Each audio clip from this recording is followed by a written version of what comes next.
Hello students, हम fourth chapter में चल रहे हैं और फोर्थ चैप्टर में हमने कल एक मेटर को पढ़ा था, जो मेटर था जिसका नाम था डाई इलेक्ट्रिक सब्सटेंस। इसके बारे में हमने कल वाले वीडियो में पढ़ा था। जो अपना लास्ट वीडियो था वो इसी के बारे में था, डाई इलेक्ट्रिक सब्सटेंस, परावैद्युत पदार्थ। परावैद्युत पदार्थ के बारे में मैं आपको बता चुका हूँ कि वो पदार्थ होते हैं जो कि कैसा बिहेव शो करते हैं, इंसुलेटर का बिहेव शो करते हैं, अचानक के भांति व्यवहार करते हैं। लेकिन जैसे ही इन्हें एक्सटर्नल इलेक्ट्रिक फील्ड में रखा जाता है, ये इलेक्ट्रिक बिहेव शो करने लग जाते हैं, अर्थात विद्युत व्यवहार प्रदर्शित करने लग जाते हैं। अगली बात समझ में, कल हमने ये देखा था कि जब इनको इलेक्ट्रिक फील्ड में रखा जाता है तो इनमें डाइपोल मूवमेंट क्रिएट हो जाता है। क्या क्रिएट हो जाता है? डाइपोल मूवमेंट क्रिएट हो जाता है। ये हमने कल देख लिया था, विद्युत आघूर्ण प्रेरित हो जाता है, ये हमने कल देख लिया था। और हमने पोलराइजेशन की, ध्रुवण की परिभाषा भी देख ली थी। आई बात समझ में। अब आज हम एक नई चीज देखेंगे, ध्रुवीय सदिश क्या होता है। ध्यान देना बच्चों, यहाँ पे एक डेफिनेशन लिख रहा हूं, उस डेफिनेशन को पढ़ना, देखना। Due to effect of external electric field, due to effect of external electric field, किसके इफेक्ट के बारे में? एक्सटर्नल इलेक्ट्रिक इफेक्ट के बारे में। The dipole movement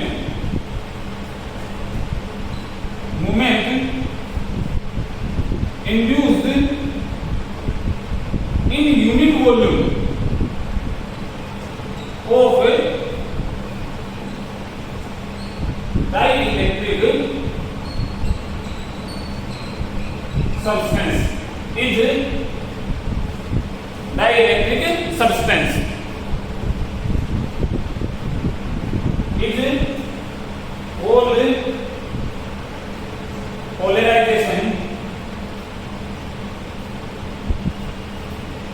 vector of a dielectric substance। ये अपने बच्चों इसकी पूरी परिभाषा होती है। क्या बोल रहा है ये? ड्यू टू, किसके कारण? Effect of external electric field, बाह्य विद्युत क्षेत्र के प्रभाव के कारण, ठीक है। द डाइपोल मूवमेंट, द्विध्रुव आघूर्ण, इंड्यूस, प्रेरित होना, यूनिट वॉल्यूम। ये ध्यान देना, मेन बात ये है यूनिट वॉल्यूम, एकांक आयतन। क्या होता है इसका? एकांक आयतन। एकांक आयतन में बाह्य विद्युत क्षेत्र के प्रभाव से उत्पन्न होने वाले विद्युत द्विध्रुव आघूर्ण को क्या बोला जाता है?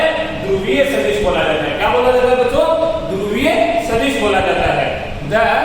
Due to the effect of the external electric field, the dipole movement induced in the unit volume of the dielectric substance is known as, या is called polar vector, या polarization vector of the dielectric metal। Polarisation vector को हम P से represent करते हैं, क्योंकि vector है तो एरो का निशान लगाना पड़ेगा। पोलराइजेशन वेक्टर जो होता है बच्चों, वो एक्सटर्नल इलेक्ट्रिक फील्ड के इंटेंसिटी के प्रोपोर्शनल होता है। इस प्रोपोर्शनलिटी को साइन हटाने पर हमारे पास एक कांस्टेंट आता है जिसको हम बोलते हैं जाई। क्या बोलते हैं? जाई।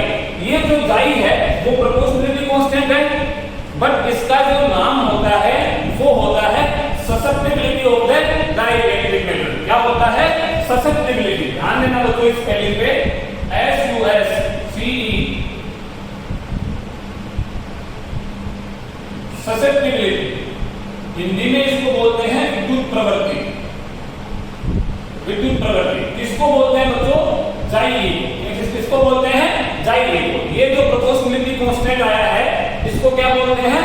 ससेप्टिबिलिटी बोलते हैं। क्या बोलते हैं? ससेप्टिबिलिटी, विद्युत प्रवृत्ति बोलते हैं। क्या होती है? P proportional to the E। Proportionality का साइन हटाते ही आ जाता है। ये किस पे डिपेंड करती है ससेप्टिबिलिटी? ये मेटल के टाइप पे डिपेंड करती है। किस पे डिपेंड करती है? मेटल के टाइप पे डिपेंड करती है। ओके बच्चों, ये अपना पूरा होता है डाइलेक्ट्रिक सब्सटेंस के बारे में। अब अपन एक नए टॉपिक की ओर चलते हैं जिसका नाम है कैपेसिटेंस ऑफ कंडक्टर, जिसका नाम है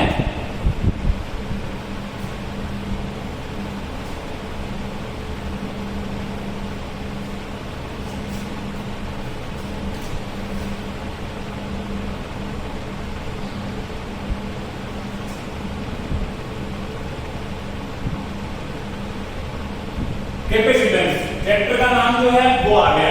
ओके, अब देखना, हमने आपको याद हो तो हमने एक सेकंड चैप्टर में एक चीज किया था, force on the surface of a conductor. Second chapter के अंत में जो एक टॉपिक आया था जिसका नाम था force on the surface of a conductor, किसी भी चालक की सतह पर लगने वाला बल।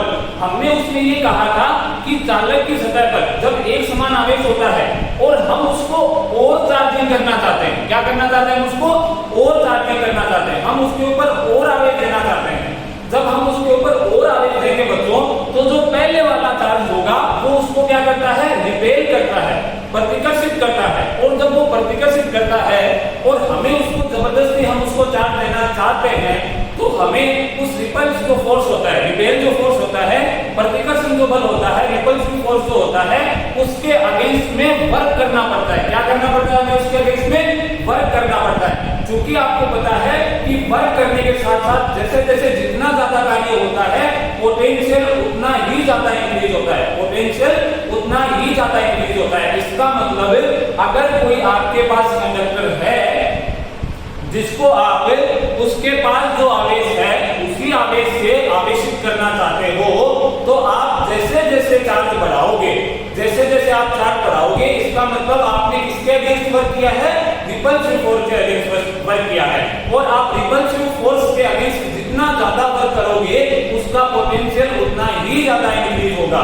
इसका मतलब चार्ज इंक्रीजिंग के साथ साथ क्या इंक्रीजिंग होता है बच्चों, पोटेंशियल इंक्रीज होता है। क्या इंक्रीज होता है, पोटेंशियल इंक्रीज होता है। अर्थात आप जैसे जैसे किसी कंडक्टर को चार्ज देते जाते हो, वैसे वैसे आप उस कंडक्टर का जो पोटेंशियल होता है वो क्या होता जाता है, इंक्रीज होता जाता है। इसका मतलब क्या होता है, Q समानुपाती V, अर्थात जैसे जैसे चार्ज दिया वैसे वैसे पोटेंशियल इंक्रीज होता जाता है। आगे मेरे पास में दोबारा बता देता हूं आपको, जब कोई चार्ज मान लिया 5 कूलम चार्ज उसके ऊपर पॉजिटिव चार्ज से चार्ज है कोई कंडक्टर, अब आप उसको और पॉजिटिव चार्ज देना चाहते हो। जब आप उसको और पॉजिटिव चार्ज दोगे तो आपको पता है कि जो पहले वाला चार्ज होगा वो सेम नेचर का होने के कारण उसको रिपल्स करेगा।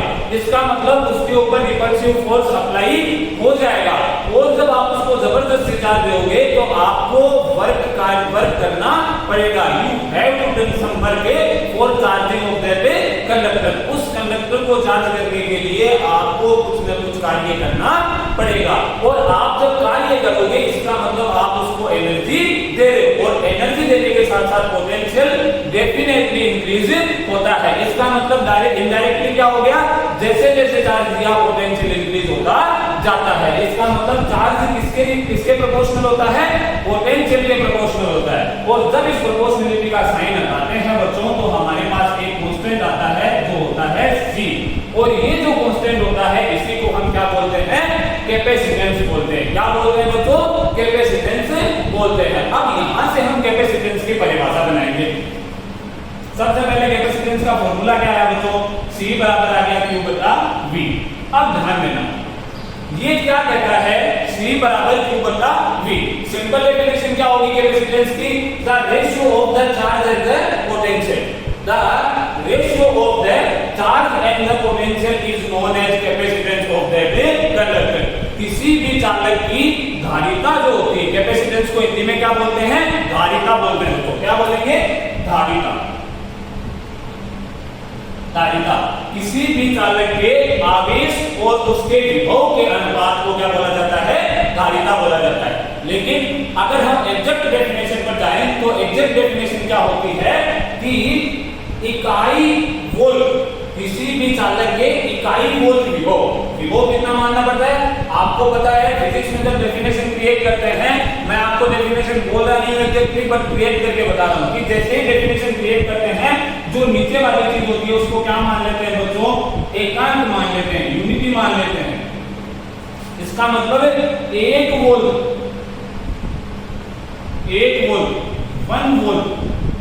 1 वोल्ट विभव वाले चालक को आवेश, जितना आवेश देना होता है, या किसी भी चालक के विभव को 1 वोल्ट करने के लिए जितना आवेश देना होता है उसको हम क्या बोलते हैं, उसकी धारिता बोलते हैं। अर्थात the amount of charges which required to increase increase the potential of a conductor to the 1 volt. किसी भी कंडक्टर का 1 वोल्ट तक विभवांतर बढ़ाने के लिए जितनी चार्ज की मात्रा आवश्यक होती है, जितनी चार्ज की क्वांटिटी नेसेसरी होती है, वो क्या कहलाती है? उसकी कैपेसिटेंस कहलाती है। आई बात समझ में?